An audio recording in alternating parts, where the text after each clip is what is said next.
आज हम लोग एक बहुत ही सेंसिटिव टॉपिक के बारे में पढ़ेंगे जो काफ़ी संवेदनशील माना जाता है, और वो टॉपिक है यूथेनेशिया, या इसको हिंदी में बोलते हैं इच्छा मृत्यु। अभी ये न्यूज़ में क्यों है? क्योंकि यूनियन हेल्थ मिनिस्ट्री ने एक ड्राफ्ट गाइडलाइन रिलीज़ किया है कि यूथेनेशिया में जो टर्मिनली इल पेशेंट हैं उनको कैसे उनका जो मेडिकल असिस्टेंस या मेडिकल ट्रीटमेंट है उसको विड्रॉ किया जाए।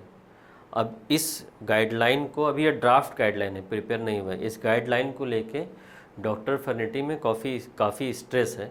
वो लोग इससे एग्री नहीं कर रहे हैं। इस गाइडलाइन में कुछ ऐसे इश्यूज़ हैं। अब वो बहुत टेक्निकल डिटेल में हमें जाने की ज़रूरत नहीं है। हमें ये समझना है कि यूथेनेशिया होता क्या है, क्यों करने की ज़रूरत है, कितने टाइप का होता है, इसका कॉन्स्टिट्यूशनल या इसका एथिकल व्यू पॉइंट क्या है। तो सबसे पहले आप ये समझिए यूथेनेशिया या इच्छा मृत्यु होती क्या है। यूथेनेशिया हम उसको बोलते हैं जब डेलिबरेटली किसी की लाइफ को एंड करना होता है। अब ये दो तरह से हो सकता है। डेलिबरेटली मतलब जानबूझ के, मतलब किसी को किसी के इच्छा से उसको मृत्यु दे देना।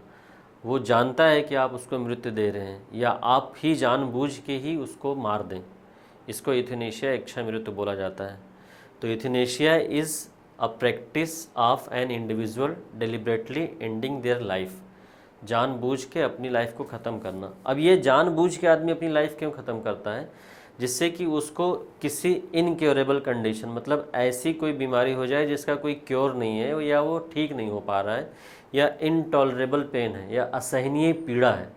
तो अगर असहनीय पीड़ा है, किसी को इतने ज़्यादा पेन है कि वो उसको सहन नहीं कर पा रहा है, या वो उसको ऐसी डिजीज़ से वो सफ़र कर रहा है जिसमें क्योर का होना या उसका ठीक होना ऑलमोस्ट इम्पॉसिबल है, बहुत ही नामुमकिन सा है कि वो ठीक हो पाएगा। तो इस केस में ऐसा कुछ लोगों का मानना है कि अगर उसको जीने का अधिकार है तो उसको गौरव के साथ, डिग्निटी के साथ मरने का भी अधिकार है, तो उसको इच्छा मृत्यु दे दी जाए। अब ये इच्छा मृत्यु जो होती है ये कोई फिजिशियन देता है। ये दो तरह से हो सकता है। एक होता है एक्टिव एथुनेशिया और एक होता है पैसिव एथुनेशिया। आप ध्यान से समझिएगा। एथुनेशिया का मतलब होता है deliberately ending life of a person. ये दो तरह का होता है। एक होता है एक्टिव में क्या होता है, कोई फिजिशियन उसको कोई ऐसा ड्रग या कोई ऐसा इंजेक्शन इंसर्ट कर दे उसके बॉडी में जिससे उसकी मृत्यु हो जाए, मतलब जानबूझ के उसकी जान लेना जिसको बोलते हैं। कोई पॉइजनस इंजेक्शन डाल दिया जाए या कोई दवा दे दी जाए जिसको पीते ही उसकी डेथ हो जाए। दूसरा होता है पैसिव एथुनेशिया। पैसिव एथुनेशिया में कोई ड्रग या कोई इंजेक्शन या कोई मेडिसिन उसकी बॉडी में इंजेक्ट नहीं किया जाता है, बट वो जिस सपोर्ट सिस्टम पे अलाइव है, जैसे मान लो कोई वेंटिलेटर पे है तो उसका वेंटिलेटर हटा लिया जाए तो उसकी डेथ हो जाती है, या कोई फीडिंग पाइप पे है तो उसका फीडिंग पाइप हटा लिया जाए तो उसकी डेथ हो जाती है।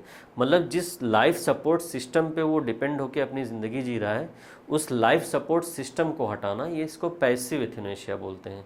और जानबूझ के कुछ इंजेक्शन इंसर्ट करना, कोई लीथल इंजेक्शन या जहरीला इंजेक्शन जिससे उसकी बॉडी में जहर फैल जाए, वो मर जाए, उसको एक्टिव एथुनेशिया बोलते हैं। अब हम देख लेते हैं इसका पॉलिटिकल और एथिकल एंगल क्या है। सबसे पहले हम इसका पॉलिटिकल एंगल समझते हैं।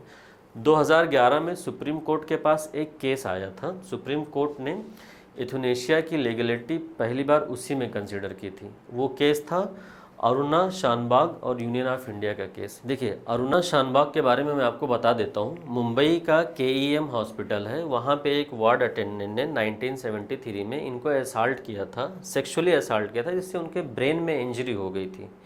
ऑलमोस्ट वो ब्रेन डेड थी, बहुत ज़्यादा सफ़र कर रही थी वो नर्स। मतलब ये वेजिटेटिव स्टेट में आ गई थी। वेजिटेटिव स्टेट मतलब कि उनकी बॉडी का मूवमेंट ये सब उनके कंट्रोल में नहीं था। तो 1973 से लेकर के वो उसी हॉस्पिटल में लाइफ सपोर्ट सिस्टम पे कुछ दिनों तक थी। हालांकि बाद में उनको लाइफ सपोर्ट सिस्टम की ज़रूरत नहीं पड़ी, बट वो एक परसिस्टेंट वेजिटेटिव स्टेट में चलेगी। मतलब अपनी बॉडी का मूवमेंट बिल्कुल उनके कंट्रोल में नहीं था। मतलब सिर्फ वो ज़िंदा थी, बाकी बॉडी का कोई मूवमेंट नहीं था। अब वहाँ पे सुप्रीम कोर्ट में 2009 में कुछ लोगों ने एक पिटीशन फाइल किया कि अरुणा शानबाग ये एक परसिस्टेंट वेजिटेटिव स्टेट में है, कोई मूवमेंट नहीं है, बस वो सिर्फ जिंदा हैं, सांसें ले रही हैं, तो उनको एथुनेशिया अलाउ कर दिया जाए, उनको पीसफुली मरने के लिए अलाउ कर दिया जाए। तो ये 2011 में ये केस सुप्रीम कोर्ट के पास आया था।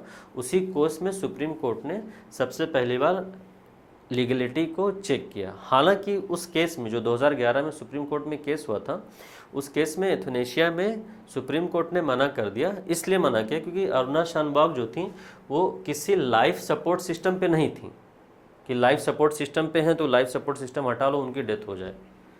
तो इस केस में सुप्रीम कोर्ट ने ये कहते हुए मना किया कि भाई वो किसी लाइफ सपोर्ट सिस्टम पे नहीं है तो ये एथुनेशिया नहीं कर सकती।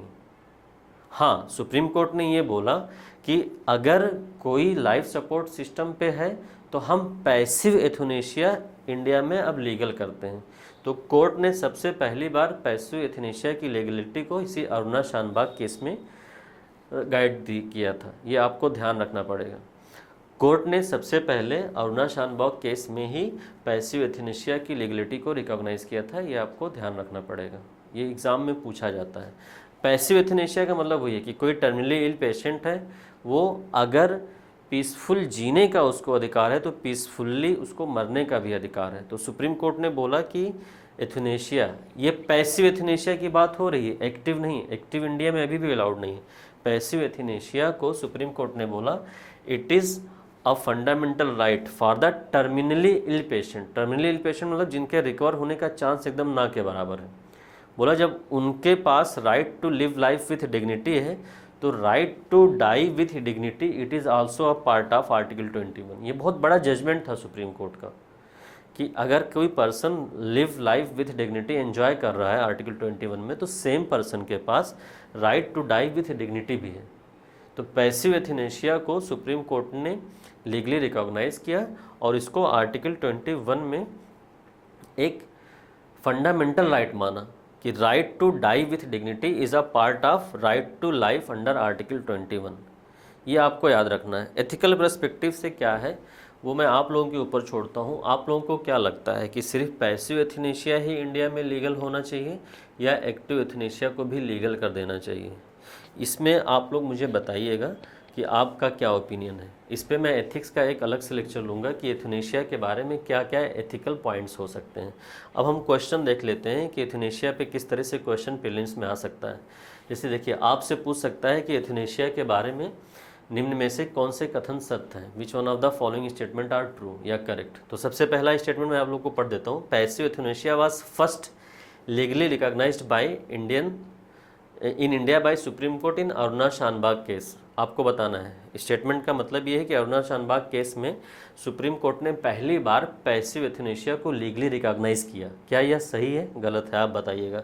Active euthanasia is legal in India, क्या ये सही है या गलत है, ये भी आपको बताना है। सुप्रीम कोर्ट ने right to die with dignity को आर्टिकल 21 का पार्ट माना है जो कि राइट टू लाइफ है, क्या ये सही है? आपको बताना है इन तीनों स्टेटमेंट में से कौन से स्टेटमेंट सही हैं। पहला दूसरा सही है, दूसरा तीसरा सही है, या पहला तीसरा सही है, या ऑल सभी स्टेटमेंट सही हैं।